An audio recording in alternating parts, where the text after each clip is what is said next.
Chers amis, bonjour. Donc, comme on a commencé, ça fait 2 fois 2 jours, nous commentons donc la Haggadah de Pessah. Donc, on a déjà raconté le début. On est désolé pour ceux qui n'ont pas entendu le début. Maintenant, donc hier, vous vous rappelez ce qu'on a parlé? On a parlé de la Haggadah. On a parlé de la Haggadah. Il y a Féméod. Je manque de mots, on a parlé de la Haggadah. Je vais m'expliquer. On a parlé du Halachmania. On a expliqué que la Halachmania, il était en araméen. Et qu'est-ce qu'on avait dit dans la Halachmania? C'était une invitation à venir manger. Aux pauvres et aux nécessiteux de venir participer avec nous au soir du Seder. Donc on appelait, oyez, oyez, les amis, venez chez nous manger, venez, vous, celui qui n'a pas où manger, qui veut manger chez moi. D'accord? Et on a expliqué pourquoi est-ce qu'on appelait les gens à venir manger ce soir-là. On avait ramené un verset, vous vous rappelez ou pas? Tzion bamishpat ipade beshavea betzedaka. Qu'est-ce que ça signifie? Sion sera sauvé par la justice et c'est rapatrié par la charité. Donc on voit que le mérite par lequel le Ham Israël sera libéré de son exil, un des mérites, c'est la tzedaka. Et Baruch Hashem, aujourd'hui, le Ham Israël, le peuple juif, peut dire qu'il excelle dans la mitzvah de chesed. D'accord? Aujourd'hui, c'est incroyable le chesed qu'il y a. Tu peux pas t'imaginer. Et la plus grande preuve, pas la plus grande preuve, on voit que toutes les institutions juives, les yeshivot, tout ça, ne se maintiennent pratiquement qu'à 95% par le biais de dons. L'État en Israël participe très très peu aux kolélim, aux yeshivot, très très peu. D'accord? La plupart, c'est quoi? C'est des dons. Tous les organismes de chesed qui vont faire du bien avec les gens, qui vont aider les familles, etc., c'est que des organismes privés. Donc, on voit, Baruch Hashem, le peuple juif, il excelle dans la misère du chesed. Quand on arrive à Pessah, on voit les distributions de colis. Un la yeshiva, vous avez jamais vu comment on distribue ils distribuent des quantités, Baruch Hashem. Toutes les familles qui ont besoin reçoivent et ça fait... Pourquoi tu rigoles? Ah, donner, oui, bien sûr, non. Pas pour ça, Baruch Hashem. En tout cas, on voit que le Ham Israël, vraiment, il excelle dans ça. Et c'est le mérite. Alors, vous avez posé la question, où est-ce qu'on a vu ce mérite en Égypte? Les femmes. Non, on parle de chesed maintenant, on parle pas de mérite des femmes. On a dit que par le mérite du chesed, le Ham Israël, il a été... Il sera, et donc forcément aussi, il a été rapatrié. C'est les poissons là pour l'enlever dans les champs. C'est normal, mais sa femme, c'est normal, non? Ouais, dire ça. Non, t'as raison. On a un prêtre, notre ami, non? Où ça, en Égypte? Quand? Où? Alors, il y a plusieurs endroits, mais il y a un des meilleurs endroits, un des plus grands endroits, c'est que Pharaon, lui, malgré toute sa méchanceté, d'accord, on ne vient pas ici faire la louange de Pharaon, il nourrissait le peuple juif, d'accord? C'était ses esclaves, il les nourrissait. Maintenant, qui c'est qui nourrissait? Seulement ceux qui étaient astreints à l'esclavage, qui étaient esclaves. Maintenant, il y avait une tribu qui n'était pas esclave en Égypte, c'est qui? Les Lévim. Donc de quoi les Lévim y vivaient? Pharaon ne les nourrissait pas. Donc de quoi ils vivaient les Lévim? Alors Chazal nous raconte que c'était tous les Bnei Israël qui partageaient leur pitance avec les Lévim. Donc on voit que même en Égypte, même quand ils gagnaient pas grand-chose, et ils étaient dans la misère, c'est des esclaves, malgré tout, ils prenaient de leur poche et ils nourrissaient les Lévim. Donc on voit que même en Égypte, même dans la... Comment c'est pas du chesed? Même... Attends, je comprends pas. C'est pas une mitzvah. Enfin, c'est pas du chesed, c'est une mitzvah. Le chesed, c'est pas une mitzvah. C'est quoi le chesed? C'est quoi le mitzvah? Je sais pas, j'ai du mal à... On pourrait discuter, mais j'ai du mal à comprendre. On voit que ces gens-là, ils vivaient dans la misère. Malgré tout, il y avait le Lévi qui n'avait pas à manger, ils mettaient leur poche. Ils donnaient. Ils donnaient au Lévi. Donc on voit que les Lévim étaient nourris par les Israël. Maintenant, il y a la fin de Masechet Chagiga, là-bas, la Gemara, elle nous raconte. Et là, il dit à la fin de Masechet Brachot, mais moi je l'ai fait depuis pas longtemps Chagiga. On a vu qu'à l'époque, c'était le Misbéach qui expiait. C'est quoi le Misbéach? L'autel expiait les fautes. Lorsqu'un juif faisait une faute, il prenait un sacrifice, il allait à Jérusalem, il amenait le sacrifice à Jérusalem, et ça expiait ses fautes. Maintenant, aujourd'hui, on n'a pas de misbéach. Alors, qu'est-ce qu'on fait? Comment on fait? Alors, qu'est-ce qu'il nous dit le verset là-bas? Non, ni ça, ni ça, ni ça, ni ça. Tout ce que vous dites, c'est beau, mais il n'y a pas... Là-bas, il y a marqué, c'est quoi? Là-bas, il y a marqué que la table, elle remplace le misbéach. On mange. Pas qu'on mange, qu'on invite des gens à notre table. Et qu'on invite des gens à notre table, on leur donne à manger, d'accord? Et ben ça, c'est comme si que maintenant on amenait un corban et ça expiait les fautes. De là l'importance, je n'ai pas besoin de vous le raconter, vous le savez, de bien recevoir les gens. J'étais en France dernièrement et j'étais accueilli dans une famille, ils nous ont invités comme des rois. Et là, notre hôte, il disait mangez bien, il mettait devant nous les choses, il nous accueillait. Ah, quel plaisir, c'était beau quoi. C'était bon. C'était bon et c'était surtout agréablement servi. Et donc ça nous réchauffait le cœur. Que nous qui étions des petits Israéliens exilés en France, on arrivait dans une maison, ils ont accueilli comme des rois. La belle chambre, le lit, le chauffage, tout. Ouais, c'était... Bon, pourquoi Zarma? C'était beau, bon, Hachem. Et c'est une grande importance. Très grande importance. Maintenant, donc on a vu que la table, elle, expie les fautes. Maintenant, le Rav Yankele de Galinsky, ici, il ramène une histoire, il ramène une belle parabole. Il y avait 2 portes d'expiation. C'est quoi 2 portes d'expiation? Comme ça, Chazal, ils disent, il y avait la porte du misbéach, et la deuxième chose, c'est quoi? C'est la table de l'homme qui expie les fautes. Maintenant, là, le Rav Galinsky nous raconte qu'il y avait un personnage qui s'appelait Nicanor. Vous entendez Nicanor? Nicanor, c'était un sadique. Et ce Nicanor, qu'est-ce qu'il a voulu faire? Il a voulu, donc apparemment c'était un homme qui était riche, il est parti à Alexandrie, là-bas en Égypte, et il a fait fabriquer 2 portes magnifiques pour le Beth Amikdash. D'accord? C'est ce qu'on appellera plus tard Char Nicanor, la porte de Nicanor. Maintenant, il les a fait, c'était des portes en cuivre, des très très belles portes. Et maintenant, il fallait les transporter, il fallait les emmener depuis Alexandrie jusqu'en Eretz Israël. Et donc, il les a mis sur un bateau, il a fait. Et donc, ils ont commencé à, voguer sur la mer. Et une terrible tempête a éclaté. Et le bateau a failli chavirer, il ne savait plus quoi faire. Il avait le vent, comme ça, on ne savait pas quoi faire. Il y avait les portes, c'est trop lourd, le bateau est trop lourd. Et le capitaine dit, le bateau est trop lourd, nous allons couler. Mais qu'est-ce qu'on doit faire? Il faut absolument jeter une porte, sinon on va couler. Mais Nicanor dit, putain, pas jeter une porte, c'est pas possible, porte du Beth Amikdash. Il dit, on peut pas, sinon on va tous mourir. À la fin, qu'est-ce qu'ils ont fait? Ils ont pris une des portes et ils l'ont jetée. D'accord? Maintenant, il a eu beaucoup de peine, Nicanor, qu'on a jeté sa porte. Maintenant, qu'est-ce qui s'est passé? La tempête, elle s'est pas calmée. Et encore. Et là, le capitaine, il dit, il faut absolument jeter la deuxième porte. Si on ne jette pas la deuxième porte, quoi? Ça coule. Si on va couler, le bateau il va couler. Mais non, on ne peut pas jeter la porte. Ben, c'est une porte en cuivre énorme. Et la Nicanor, il a dit non. Alors là, cette fois-ci, non. Et qu'est-ce qu'il a fait? Il s'accroche à la porte. Il a dit, alors vous avez qu'à me jeter. Vous avez qu'à me jeter avec la porte. Il était décidé, il voulait rien savoir. Et qu'est-ce qui s'est passé? Il était tellement décidé que là, il y a eu un miracle. La mer, elle s'est calmée. Et bon, malgré tout, on a perdu une porte et on arrivait comme ça au port d'où? Le port de Akko. Saint-Jean d'Acre, Akko. Et là-bas, ils sont arrivés, ils ont eu beaucoup de peine, ils ont descendu la porte. Et ils ont dit, dommage, on en a perdu une. Mais qu'est-ce qu'ils ont remarqué? Tout le monde, avec les yeux ébahis, ont découvert que quoi?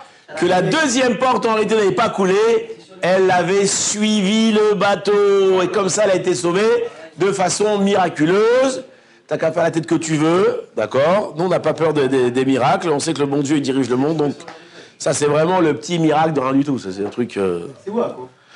C'est dans le Nord. À côté de Haïfa, en bas. C'est dans la pointe. Il y a une pointe de Israël. Tu sais, quand tu montes comme ça, il y a une petite pointe, après ça fait comme ça. Où il y a le Liban. Non, avant le Liban. Comment dire là, le littoral. Voilà, littoral, ça monte un petit pic, après ça repart comme ça. Et là-bas, ils appellent ça Saint-Jean d'Acre. C'est où les croisés, ils ont habité là-bas pendant des centaines d'années. Maintenant, on voit, hein? Non, c'est moitié juif, moitié arabe. Maintenant, nous dit le Rav Galinsky, donc il a eu un miracle extraordinaire du fait qu'il s'est accroché à la première porte, il a eu le mérite de retrouver la deuxième porte. Et ça, comme j'ai dit, le Rav Galinsky, il dit aujourd'hui, on n'a plus les deux portes, on n'a qu'une seule porte, on a la porte du Chesed. D'accord? Alors donc si on s'accroche très très fort à la porte du Chesed, alors peut-être que Hachem, il va nous ramener la deuxième porte, qui est la porte du Misbéar. C'est quoi Misbéar? De l'autel, des sacrifices. Et que je m'en fous, il nous ramènera, Bezrat Hachem, et Karov, le Beth Amikdash. D'accord? Donc par le mérite du Chesed, on peut faire venir pas la Shrina, c'est pas que je voulais dire la Shrina, c'est sûr, mais la Géoula, il a fait. C'est pas le mot que je voulais dire, mais c'est pas grave. Très très bien. Et comment est-ce qu'on finit la Lachmania? Comment on finit la Lachmania? Achata Acha. Aujourd'hui, on est ici, les Shana Abba Be'arad Israël. Et l'année prochaine, on sera en terre d'Israël. Des quoi d'Israël? Avec le Beth Amikdash reconstruit, etc. Alors pourquoi l'année prochaine? Pour ceux qui habitent en Israël, déjà, Avec le Beth Amikdash. Jérusalem reconstruite. Maintenant, Rabbeinu Yoel Misatmer. Là, hein? Tettelboim. Grand personnage, d'accord. Et lui, il pose une question. Il dit, quand à Yom Kippour, on a l'habitude de dire quoi? Vous entendez à Yom Kippour, qu'est-ce qu'on a l'habitude de dire? On demande pardon à Hachem sur toutes les fautes qu'on a fait. Ah, on a fait telle faute, et on a fait telle faute, on a fait telle faute. Et on promet de ne plus jamais recommencer. Plus jamais recommencer. Et qu'est-ce qui se passe? 2 jours après, t'es gentil. Quelques jours après, ouais, plus... Quelques jours après, hop, encore une fois, on retombe dans la faute. Ah ouais, et alors qu'est-ce qui se passe? Toutes les promesses que tu as fait l'année dernière. Et qu'est-ce qui arrive? Arrive Kippour encore une fois. Qu'est-ce qu'on fait? Encore une fois, Hachem, toutes les fois, on ne faudra plus jamais. Donc les anges disaient à Hachem, mais il ne faut pas le croire. Lui, il ne faut pas le croire. L'année dernière, il a dit la même chose. Il a dit qu'il ne faudrait pas, et il a fauté encore. Il ne faut pas le croire. Alors, qu'est-ce qu'il fait Hachem? Il nous croit ou il ne croit pas? Nous, pourquoi il nous croit? Parce qu'on fait toujours tchouva. On fait toujours tchouva, encore tu fautes. Alors Rabbeinu Yoel Misatmer, il dit quelque chose. Maintenant, sachez que ce qu'il va dire ici, nous, on ne peut pas se permettre de dire une chose pareille. Et on se permet de le dire parce que lui, il l'a dit. C'est un grand personnage, donc on s'appuie sur ce qu'il a dit, d'accord? Mais il faut avoir une certaine... non, un certain, je sais pas, une stature pour dire une chose pareille. Et il nous dit comme ça, il dit que chaque année... on promet de ne pas fauter. Et donc les anges nous accusent. Alors nous aussi, on pourrait dire à Hachem, on pourrait dire aux anges du ciel, on a promis que l'année prochaine, on serait à Jérusalem reconstruite. Oui, avec le Mashiach. Et on voit que Hachem, il n'a pas reconstruit Jérusalem. Est-ce que nous, on a renié? Est-ce qu'on est devenu des renégats? Est-ce qu'on a tout abandonné? Non, on a dit Hachem, c'est pas grave. Tu l'as pas fait cette année, alors tu le feras l'année prochaine. Et ça fait, et tous les ans, on a confiance que Hachem, il va nous faire ce miracle-là. Tu l'as pas fait cette année, l'année prochaine. Tu l'as pas fait cette année, l'année prochaine. Et donc on dit de la même façon, c'est vrai qu'on a promis qu'on ne faudrait pas, d'accord, mais c'est pas grave, fais-nous encore confiance. Comme de la façon nous, on te fait confiance, toi, fais-nous confiance. Il a fait ou pas? Regardez le verset, qu'est-ce qu'on dit? On dit Chasdech Hashem, alenu kasher yechalenu lach. La traduction, que ta bonté Hashem soit sur nous, comme nous y comptons de ta part. Comprenez le verset? Que ta bonté Hashem soit sur nous, ça fait du chesed avec nous, comme nous, on compte sur toi, de la même façon que nous, on a de l'émouna sur toi, toi, il a de l'émouna sur nous. Il a fait Méod. Dans ce qu'il a dit, le Rav de Sadnas. c'est pas la même chose. Quand c'est nous qui promettons, Hachem, il a aucun Non, triomphe de- lui il te dit, non, il n'y a pas de triouf, il n'a pas aucun triouf. Nous, on dit, Non, mais il n'a pas de triouf. Mais nous, c'est pas parce que on n'a pas reçu la chose qu'on attendait qu'on est devenu des gens qui allaient renier. D'accord? On a gardé confiance en Dieu. De la même façon, toi aussi, c'est pas parce qu'on n'a pas fait ce qu'on devait faire que tu n'as pas confiance en nous. Et confiance en nous. Encore une fois, tu cherches le bidou qui égale. C'est un machal, c'est une parabole, c'est une image. C'est un remèze. Maintenant, à ce moment-là, qu'est-ce qu'on fait? On va commencer le Manishtana. Et donc, qu'est-ce qu'on va faire? On va prendre le plateau et on va à l'Achmania Manishtana. Ah oui, direct. Ouais. On prend le plateau et on enlève le plateau. Pourquoi est-ce qu'on enlève le plateau? On a dit. Non, pour susciter l'attention et le questionnement des enfants. Parce que bientôt va commencer la Haggadah et on est embêté si nos enfants ne nous ont pas posé de questions. Pourquoi? Comme on l'avait dit, je le répète, qu'il y a le récit de la Haggadah, comme c'est marqué dans les versets, il doit venir à cause du questionnement des enfants. Il y a plusieurs versets, je vous en dis un. Et lorsque ton fils te questionnera en disant... D'accord? Alors que là, tu devras raconter à ton fils. Ou il y a un autre pasouk, quand ton fils te... Oh, la même chose. Il te demandera qu'est-ce que c'est que ces statuts, etc., etc. Donc on voit que le récit de la sortie d'Égypte doit venir après un questionnement. Donc on est embêté. Et le fils, il n'a pas encore posé de questions. Donc c'est pour ça qu'on essaie encore de faire le truc de la dernière chance. On prend le plateau, on l'enlève. Et on espère que quoi? Que l'enfant, il nous dit, je crois qu'une année... Un de mes gosses, il m'a dit qu'on avait enlevé le plateau. Un de mes gosses, il m'avait dit, mais papa, pourquoi on enlève le plateau? Non, ma fille m'avait dit un autre truc. Il a posé la question. Et j'ai dit, ah, bah, Hachem, il a posé la question.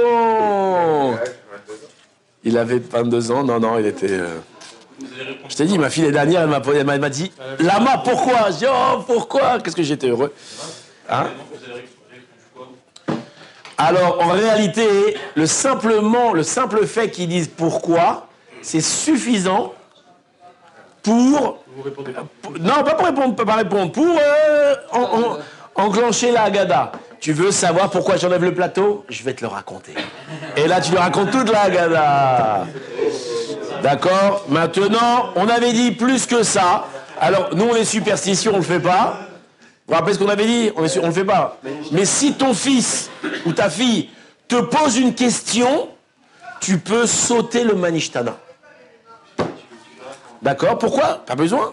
Parce qu'on a expliqué que le Manishtana, c'était des questions, comment on l'a dit en français? Mais la routine? Non. Artificielle. D'accord? En tout cas, nous dit le Manishtana. Alors qu'est-ce qu'il nous demande du Manishtana? Il va poser des questions, il va rapporter des contradictions. Le Manishtana, c'est des contradictions. C'est quoi les contradictions? C'est que ce soir-là, nous allons avoir des comportements contradictoires. Quels sont-ils? Ah, M. Gabriel. Quels sont-ils les contradictions? Alors, on va les lire. Manishtana, là, il a Zé, Mikol, Alelot. Quelle est la différence entre ce soir et les autres soirs? Qu'est-ce que c'est la première? Shebechol, Alelot, En Achnu Madbilim, Afilou, Pa, Amachat. On n'a pas l'habitude de tremper même une seule fois. D'accord? Alors vous allez me dire, ceux qui mangent des sushis, ils trempent. Oui, à l'origine, apparemment, on ne mangeait pas les sushis, on ne trempait pas. Donc on n'avait pas l'habitude de tremper les aliments même une seule fois. Et ce soir, on va tremper 2 fois. Vous allez me poser la question, mais je ne sais pas vous répondre une vraie réponse. Mais je vous donne une réponse bidon, mais... D'où est-ce qu'il sait le gosse qu'on va tremper 2 fois? La première fois, on a trempé le carpas. Mais la deuxième fois qu'on va tremper, c'est quoi? C'est le charoset qu'on va tremper dans le maror dans le charoset. On n'a pas encore trempé, d'où il sait? Ça se trouve, il se rappelle dernière, on va dire. Il s'est déjà parlé, c'est-à-dire... Mais ces questions-là, elle est posée, mais je me rappelle plus ce qu'on répond. Ou bien il a été au GAN et voilà, on lui a dit. Bon, je sais pas. En tout cas, je sais pas répondre à ces questions. Je l'ai vu, la question, elle est écrite, mais j'ai plus le souvenir de la réponse. Donc la première chose, c'est pourquoi on trempe 2 fois. La deuxième question, chez Bechol Alot, Anachnu Ochlim, Chametz o Matzah. On a l'habitude tous les soirs de manger ou bien Chametz, ou bien Matzah. C'est quoi Chametz? C'est de la pâte qui n'a pas forcément levé.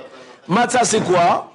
Non, le contraire. Chametz, il a levé, Matzah, il n'a pas levé. Maintenant, réellement, réellement, et surtout à l'époque de Chazal, on ne voyait pas la différence. On ne voyait pas la différence entre le Chametz et la Matzah. Il y a plein de Mishnayot dans la Gemara, dans Psachim, là-bas, qui dit que si un rat, il est venu, il a pris dans la bouche un morceau de on ne sait pas ce que c'est, et on ne sait pas si c'est de la Matzah ou du Chametz. Alors comment on ne sait pas? Alors une des explications, c'est qu'on ne sait pas, c'est que les choses, elles se ressemblaient. Plus que ça, il y a certaines communautés où leur Matzah, elle est mal, quoi. On dirait du... Et une troisième, les Djerbiens, les Thémanies aussi, mais non, plus que ça. Nous, aujourd'hui, en réalité, c'est pas évident. Ils savent la faire molle. Nous, aujourd'hui, en réalité, vous savez qu'on est extrêmement marmire. On est extrêmement marmire dans les matzot. Et ça se trouve qu'on est plus marmire que ce qu'ils étaient à l'époque. Ça se trouve que les matzot à l'époque, elles avaient une autre texture, elles étaient peut-être différentes. Et peut-être même, on ne dit pas que la Ras Veshalom ne pas comprendre mal ce que je veux dire, mais il n'y a peut-être pas forcément une grande différence avec les pitotes ou le pain qu'on connaît. Mais bon, à l'époque, ils avaient certaines recettes, une certaine façon de faire. Aujourd'hui, nous, on fait des matzot super cachères, on fait super attention, super fine, super étalée, super tout ce que tu veux, pour justement qu'il n'y ait aucun doute dans la halacha. Aujourd'hui, nos matzot, elles sont supra cachères. Je me rappelle même quand on arrive en Israël, à l'époque, je ne sais pas il y a combien de temps, non, on allait dans les usines de matzot, et au fur et à mesure des années, ils ont perfectionné. Et aujourd'hui, on fait des matzot qu'il y a zéro faute, quoi. Zéro faute. Je vous invite à aller voir, il y a une vidéo, on avait fait une vidéo sur le site, très bonne vidéo, où on était dans une usine de matzot. Vous l'avez vu cette vidéo? Moi, j'ai vu. Ouais. Très sympa, tu l'as vu? Des matzot qui volent. Les derniers, je crois. Non, c'est que moi j'ai fait il y a 20 ans, il y a 15 ans, à l'époque, une des premières qu'on a fait, où là-bas, dans une usine, on voit comment on fait la matzot. Je vous invite à aller la voir. Et donc, ce soir, on va manger que de la matzah. Troisième chose, chez Bechol Elot Anachnu Ochlim chez Yerakot, on mange toutes sortes de Yerakot, et ce soir, on ne mange que du maror. Quatrième question, chez Bechol Elot Anachnu Ochlim Ben Yoshvim Ben Mesubin, on mange ou bien assis ou bien allongé, et ce soir, on ne va manger que Mesubin, que allongé. D'accord? Est-ce qu'il y a une cinquième question? Il y a une cinquième question? Alors, il y a une cinquième question ou pas? Alors, à l'époque de Chazal, à l'époque de la Gemara, enfin pas Chazal, à l'époque du Beth Amikdash, il y avait une cinquième question. C'est que ce soir-là, on ne mangeait, une cinquième question, pourquoi que tous les soirs, on mange de la viande ou cuite ou grillée, ou bouillie ou grillée, et ce soir, on ne mange que de la viande grillée. Comme ça à l'époque, parce que vous vous rappelez, le Korban Pessar, il devait être grillé. Pourquoi est-ce qu'on ne dit pas cette chose-là, nous, aujourd'hui? Parce que l'agneau, il n'est pas trop grillé. C'est un affront. Hein? C'est un affront, j'entends. Alors, première raison, c'est parce que on n'a plus le Korban Pessar. Dans le soukri, il n'y a pas. Et deuxième chose... Hein? Parce que il faut même pas manger du grillé. Pas à l'ordinaire, à ce soir-là. Après, l'ordinaire, c'était avant. Et aussi, surtout, il y a plein de recettes maintenant. J'entends. En tout cas, une autre raison, c'est que c'est interdit ce soir-là de manger de la viande grillée. Le Shulchan Aruch ramène deux opinions. La halacha, elle est aujourd'hui, et je ne sais pas s'il y a des communautés qui le font pas, c'est interdit de manger de la viande grillée ce soir-là. Interdit. Et tous les ans, il y a les questions, je ne sais pas répondre, demandez à vos rabbins. Il y a certaines communautés qui ont l'habitude de faire l'épaule au four, là, comment ça s'appelle? L'épaule d'agneau au four. Grillé. À mon avis, et demander à un rabbin, je crois qu'il y a un vrai problème ilchatique de faire ça. Je ne sais pas, en vérité, je ne sais pas. Demandez. Le four s'appelle grillé. Ouais, on peut le griller. Le four s'appelle grillé. Le four s'appelle grillé. On rentre dans des considérations compliquées. Demandez au rabbin ce qu'il vous dit. Si vous dit de faire, faites-le. Maintenant, je vous dis un autre idouche. C'est pas ça que je voulais vous dire. Est-ce qu'il y a parmi nous des Tunisiens? Oui, bien sûr. Et est-ce qu'il y a des Algériens aussi? Ouais. Bien fait. Alors, non, Marocains, non, je suis désolé. Maintenant, je suis désolé. Non, pas le couper. Attends, que je vais dire. C'est que donc c'est interdit de manger de la viande grillée. Pourquoi? C'était de peur que les gens en viennent à prendre un agneau, le griller et dire que c'est le corban de Pessah, sacrifice de Pessah. Et ça sourd. Pourquoi? C'est ce qu'on appelle manger un sacrifice en dehors du Beth Amikdash. Et c'est très grave, je crois que c'est même qui arrête. C'est assourd de faire ça. Donc, ils ont interdit de manger de la viande grillée. Maintenant, les gens, malgré tout, ils mangeaient de la viande grillée. Ils voulaient absolument le corban de Pessah. D'accord, les pôles d'agneau, etc. Donc, il y a un rabbin qui s'appelle Rivache, qui est un rabbin algérien. Eh oui, un rabbin algérien. Il a fait une instauration, c'est quoi? Il a dit du fait que les gens, ils sont si etc. de manger de la viande grillée le soir de Pessah. Il a instauré qu'on va manger de la viande grillée quand? La veille. C'est quand la veille? Les grillades. Le soir de Petit Katrameh. Et c'est pour ça que les communautés tunisiennes et algériennes, alors je ne sais pas si tous les Algériens font ça, on fait les grillades le soir, la veille de soir de Pessah. Et c'est un vrai minag qui a une source dans les Rishonim. Ah, c'est pas un petit, c'est un vrai minag. Pourquoi? Parce que les gens, ils ne pouvaient pas s'en empêcher. Donc, ils disent, ah, on fait pas le combat ce soir? Mais non, on l'a fait déjà hier soir. Ah bon, ça va, alors on... Vous mangez le riz, vous, Pézor? Le riz, nous on mange le riz après ça, bien sûr. Celui qui mange, il mange. Celui qui mange pas, il mange pas. Chacun est... Il va Pois se chiche. prendre son vinaigre. Non, on mange pas le pois chiche. On mange pas les kitniotes pas fraîches. Les kitniotes, c'est tous les légumineuses. L'haricot, toutes ces choses-là, tous les fèves, etc. Mais pourquoi? Pourquoi? Il y a plusieurs raisons. Pourquoi? C'est pas le propos maintenant. Mais la plupart des Nord-Africains ne mangent pas de kitniotes sèches. Ne mangent que des kitniotes fraîches. C'est-à-dire? Ah, les haricots. Les haricots, c'est dur d'en trouver des frais, la vérité. Mais les haricots verts, les fèves... Haricots verts? Non, les haricots. Les haricots blancs, tu les manges... Ça, je sais pas si ça se vend. Ouais, c'est sûr, je sais pas. Les haricots verts, les petits pois, tout ça, les fèves, fraîches. Pas secs. Et même le riz, vous devez le vérifier. Le riz, on vérifie, bien sûr, 3 fois. Maintenant, juste sachez qu'il y en a, à cause de ça, qui font attention à l'huile. Ils n'achètent pas l'huile de colza, l'huile de maïs. D'accord? Il y a des Tunisiens qui n'achètent pas, des Tunisiens marocains. Non, parce que c'est fait à base de kitniotes sèches. Mais quand on fait les matzot, Il n'y a pas d'huile. Ici, mais la maïzena, Il n'y a pas de maïzena dans les matzot. Ah, la maïzena, tu fais les gâteaux. Non, le maïzena, il n'y en a pas qui n'utilisent pas parce que c'est du maïs. Et donc, ceux qui mangent des kitniotes fraîches et pâtes sèches ne mangent pas. L'huile, c'est un vrai problème. Hein. Et on achète quoi? Ils vont vendre l'huile de noix. Et ils vont vendre l'huile de coton. Il y a longtemps qu'on n'en a pas eu en Israël. Ça vaut très cher. Mais la plupart, c'est l'huile de noix. De noix. L'huile d'olive, mais les frites à l'huile d'olive, c'est chaud, quoi. Ouais, quoi qu'ils faisaient ça à l'époque. Non, canola, c'est kitniote. colza. Ouais, canola, colza, c'est la même chose, ouais. Allez, on avance. Très bien. D'accord, donc, il y avait une 5e question. les frites, tu les fais à quoi, toi? Les frites? Non, on mange pas, on est svelte, on mange pas de frites. Alors qu'est-ce qui reste? L'huile de quoi que tu peux utiliser? En Israël, le plus facile, c'est l'huile de noix. En France? Très très bon. C'est pareil, tu vois pas la différence. Et en France, En France, on a l'huile de noix, non? En tout cas, demandez à vos rabbins, est-ce qu'on peut utiliser l'huile de colza ou l'huile d'arachide ou l'huile de tout ça? Ah, l'huile d'arachide aussi, utilisé. Et tournesol? Ça aussi, je crois qu'il y avait un problème. Tournesol, non, c'est kitniote aussi. Ouais, c'est des graines. Canola, non. Cottonseed. L'huile de Cottonseed. C'est bon. Le problème, ça coûte cher, l'huile de coton. Ça coûte très très cher. Ouais. C'est quoi cher? Combien un bidon d'huile? Ah, je sais pas, au Canada, on n'a pas les mêmes notions de cher. C'est quoi cher? Très bien. Maintenant, il y a plusieurs explications aux contradictions qu'on va faire ce soir-là. D'accord? C'est quoi les contradictions essentielles? C'est d'un côté, on fait des trucs de riches, et d'un autre côté, on fait des trucs de pauvres. C'est quoi les trucs de riches? C'est quoi les trucs de pauvres? On trempe comme des riches, d'accord? On s'allonge comme des riches, mais on mange de l'herbe amère comme les pauvres. Et on mange de la matzah.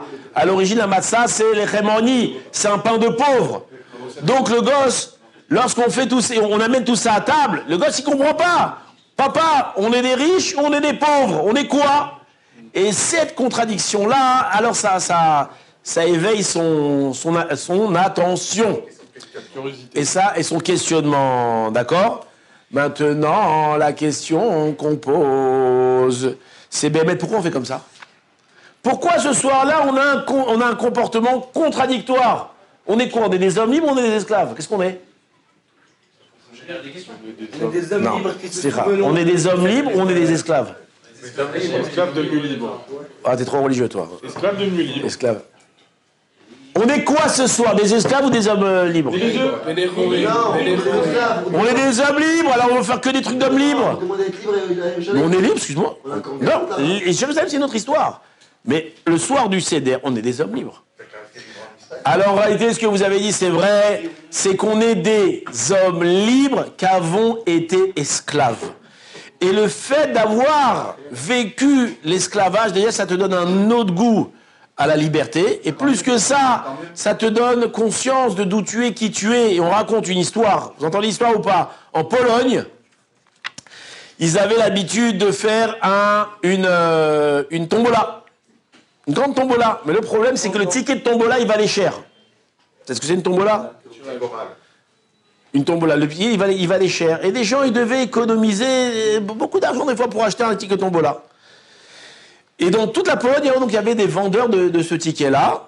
Et un jour, il y a le fameux Hirschel. Vous connaissez Hirschel? Hirschel, c'est un fameux... c'est le Shra Ashkenaz. Vous avez connu Shra?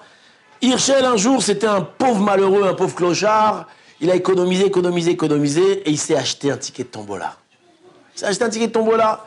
Donc il est parti voir le vendeur, voilà, il a eu de l'argent, il l'a acheté, il est rentré chez lui. Et quelques semaines après, il y a le grand tirage de la tombola.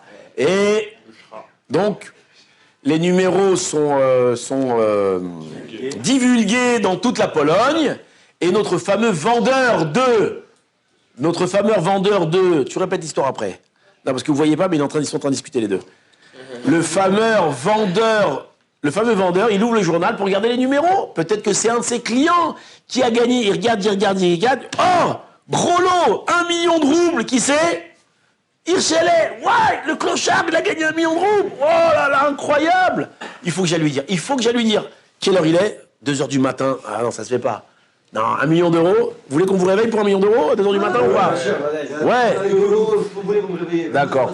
Même pour moi.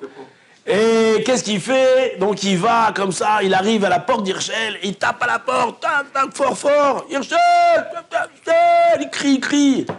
Et on m'entend une voix, oh, qui c'est qui crie comme ça? Hirschel, ouvre la porte. Et là, Hirschel, il descend comme ça, avec son bonnet et son pyjama, il ouvre la porte, il dit, hey, qu'est-ce que tu veux? Qu'est-ce qu'il y a? Hirschel, la loterie! Quoi, la loterie? T'as gagné! T'es un homme riche, t'as gagné 1 million d'euros! T'as gagné 1 million d'euros! Et là, Hirschel, il le regarde comme ça. Il dit, je te comprends pas, mec. Si j'étais un pauvre clochard, j'étais un petit mendiant comme ça, que tu viennes me réveiller à 2h du matin, alors je dirais rien. Mais comment tu oses venir réveiller un millionnaire à 2h du matin? T'as pas honte? Pas mal.